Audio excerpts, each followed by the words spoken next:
City College is holding their first ever Fall Fest this year. Stick around to see some highlights of the event in tonight's show. And with the rise of the new Omicron variant, travelers are facing new restrictions. We have the details. And coming up, find out which world-famous boy band is taking a break from the spotlight. Newscene starts now.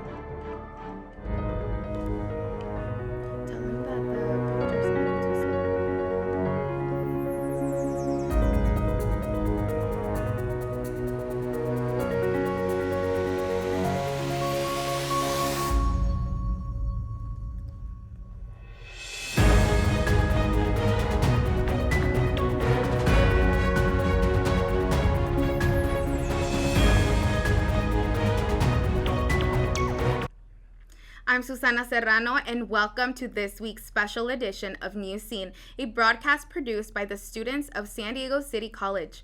Every Wednesday, we bring you the latest news of the week. The college requires everyone to wear a face mask indoors, and that includes all of our crew here in our studio.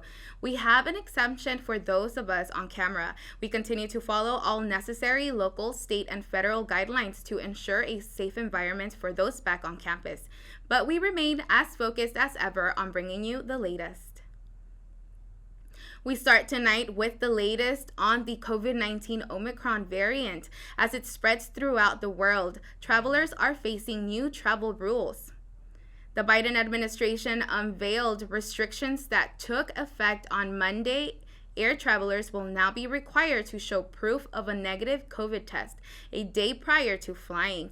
All passengers older than the age of 2 are required to test the day before, regardless of vaccination status. Those who have recovered from COVID-19 in the last 90 days can provide documentation of recovery. And the San Diego Unified School District finds itself being backed by local and national courts on its vaccine mandate. It's the latest development in the ongoing battle over requirements for eligible students. A denial by the 9th U.S. Circuit Court of Appeals followed the San Diego Superior Court decision. That means students will have to be fully vaccinated by December 20th. Gas prices here in San Diego continue to fluctuate as the year winds down. After setting records last month, prices for gas are beginning to drop. Drivers have seen costs slowly lower over the last week. Gas is now 2.4 cents cheaper than it was only a week ago. This comes at a time where seasonal demand is slower and crude oil is cheaper. And longtime Republican Senator and presidential nominee Bob Dole has died. Dole's life in public service lasted nearly 80 years. After serving in World War II, Dole continued his service to the country as a prosecutor, legislator, and senator.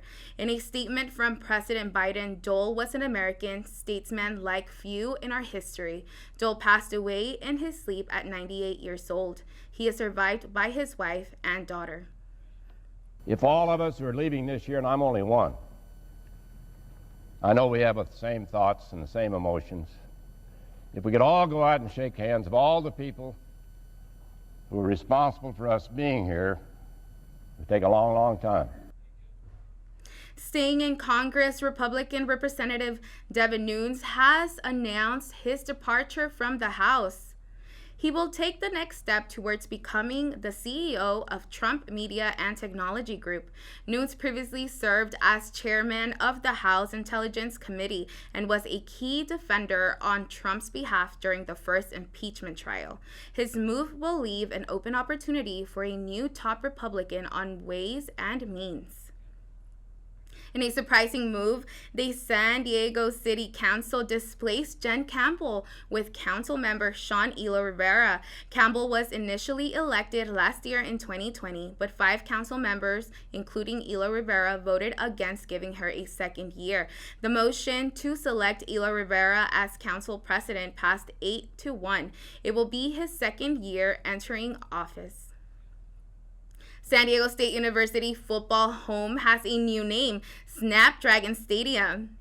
The university announced a 15-year agreement with Qualcomm to name the new venue after the company's mobile processors. This is not the first time a football stadium in San Diego has been named after the brand. Back in 2011, Qualcomm Stadium was briefly renamed Snapdragon for the then San Diego Chargers' final home game. And for those wanting to shop small and local this holiday season, check out Art Produce in North Park. It is hosting Craftworks, a pop-up shop showcasing artists from San Diego City College. You'll be able to find art, handmade jewelry, pottery, and more creative designs from students and alumni. The event will run through January 1st. For more information, go to www.artproduce.org. San Diego burger chain Jack in the Box will acquire Del Taco in a move aimed to help expand both companies. The news was welcomed by investors. Del Taco stock rose nearly 65% after the news of the acquisition was released. Jack in the Box is one of the biggest U.S. burger chains with restaurants in 21 states. The deal will likely be finalized early next year. In entertainment news, it looks like BTS will be taking a pause. The world-renowned K-pop group announced it is taking an extended period of rest. The boy band has been working nonstop throughout the pandemic. They hope this time off will give them a chance to get re-inspired. They plan to come back in the spring for a concert in Seoul. And shocked beachgoers were greeted by a surprise faint visitor last week. A lancetfish washed up on the beaches of La Jolla. The cannibalistic fish usually lives in the deep, some 6,000 feet below the ocean. They can grow to about 7 feet long. The Scripps Institute of Oceanography was able to preserve the fish for further studies. This is the 17th fish found since 1996 the Institute has received. Let's now go outside to one of the City Times reporters to take a look at the Fall Fest. That's right, Susanna. We're here at the Schwartz Plaza at the first ever Fall Fest. Here at Fall Fest, there's going to be tables promoting student resources, as well as a study jam session with tutors. We can hear live music out in the background, and we see students standing in line ready to attend. According to school officials, about 700 students pre-registered, and those who qualify are going to be receiving $500 in aid. Now let's hear from our reporters out covering the event. Thank you, Estrella. Hi, this is Jason Lim with CTTV here at City College Fall Fest, and I'm here today talking to Ashley with Next Up. Hi, Ashley. How's everything going? Hi, it's going great. Excellent. Can you please tell us about what you're here to accomplish, what Next Up is, and what you're here to accomplish with all these wonderful students? Hi, yeah, so Next Up is our support program on campus for our current and former foster youth, and we are here to provide wraparound services to support our youth with pursuing their college and personal goals. We have our own counselors. We provide grants, grocery, transportation, book, supply support to students, and really offer them a place at City College to support them throughout their journey. That is amazing. I'm always surprised with all the different resources and reach outs that they have at City College for different groups around the demographics of students. For this particular group at Next Up, where can students get additional information, things on campus or online? Okay, so we are, if you go to the City College website and type in Next Up, you will find us. You can apply. It will be the EOPS and Next Up application. They're one and the same. Or you can come to our office in the A building on the 3rd floor, A354, and we are happy to help you. You can ask for Ashley, and I will reach out to you, or you can simply apply, and I will again reach out to you if you indicate on the application you were in foster care. That's amazing, Ashley. Thank you so much for your resources and your help. I'm sure a lot of students will be reaching out after Fall Fest. Thank you very much for joining us here at CTTV. Back to you, Estrella. Thank you, Jason. I know that you got another interview. Tell us about that one. Thank you, Estrella. We're back on the streets at Fall Fest here, and we're lucky enough to speak to Georgina now with City College Counseling Services. How's it going, Georgina? It's going really great. It's a lot of fun.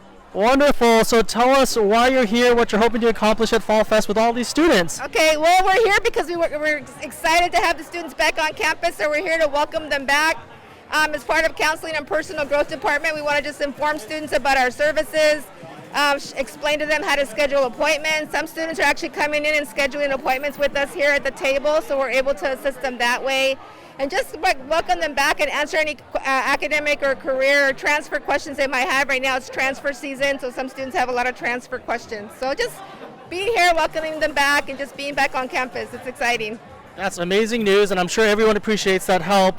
As a student, when should they kind of plan to, make their first appointment with counseling services? Okay, well, we do have a workshop on campus for our brand new students that they can actually complete to help them, give them some information to help them get started and pick their classes for their first semester.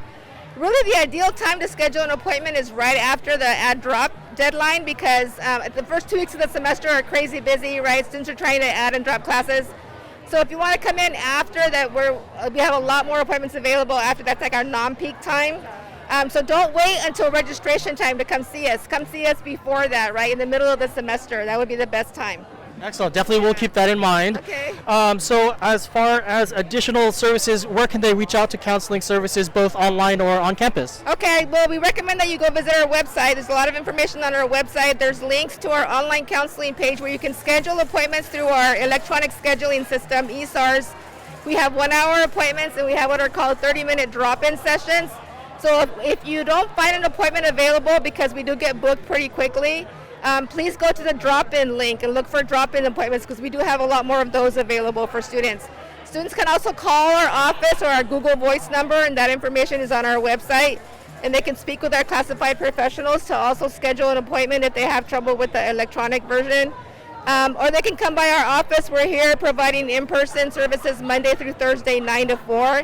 We do have limited in-person counseling available. Most of our counseling appointments are going to be virtual on Zoom. That's amazing. You guys are so available on so many different platforms and ways to get in touch. That's amazing. So definitely take advantage of that. Reach out to City College Counseling Services. Otherwise, that's what we have for now at the streets at Fall Fest. Back to you, Estrella. Thank you. Thanks, Jason. That was really great information. And now let's go to Jillian. Hi, my name is Jillian Fortner, and I am live here at the Fall Fest. I am here with Angel. So, Angel, tell us a little bit more about this table and why you're here. Well, I'm here to see all the programs that City College offers, especially the Promise program, which is something that I'm working on. The Promise program is a 2-year free tuition program that offers opportunities to students, book grants, special counseling, peer mentors, and it's just really amazing what we do and what they do for the students. Yeah, it's so awesome to get 2 years of free tuition. Oh, I know that you're a Promise student, right? Why did you decide to join Promise? I decided to join Promise because I was lost at the moment, and they really gave me opportunities to keep studying, figure out what I wanted to do in life, help me with money, and then just mainly help me with just life choices, because they don't only focus on the money, but they also focus to help you in whatever is going on with your life, your classes, and the opportunities that you can take, and different scholarships as well. Totally, it is a very great program. But now being at the Fall Fest, what has been your favorite part about today? Seeing all these people back on campus. I missed the interactions, and just seeing that everybody is happy to be back. Yeah, I agree. Well, thank you so much, Angel. We're going to take it back to Estrella. That was great information, Jillian. Now let's go back to the studio with Susana. That's all we have for this week's Newscene. You can tune in for a new show every Wednesday evening on ITV or anytime you want on YouTube. You can also keep up with the latest news from the entire City Times media team on sdcitytimes.com/newscene. This is Susana Serrano. Good night.